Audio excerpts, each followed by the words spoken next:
Welcome to my tech channel learn to know. 11 Q ফিটিংকে ইনলাইনে ধরে রাখার জন্য ব্যবহৃত হয় 11 Q inline assembly.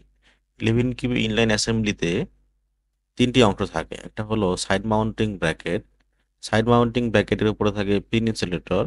Side mounting ব্র্যাকেটকে পোলের সাথে আটকে রাখার জন্য থাকে pole mounting strap. Side mounting ব্র্যাকেটকে পোল মাউন্টিং স্ট্র্যাপের সাথে সংযুক্ত রাখার জন্য থাকে 16x50 মিলিমিটার লেন্থের নাট বোল্ট। ধন্যবাদ। এ সংক্রান্ত আরও ভিডিও পেতে চ্যানেলটিকে সাবস্ক্রাইব করে দিন, লাইক, কমেন্ট, শেয়ার করে পাশে থাকুন।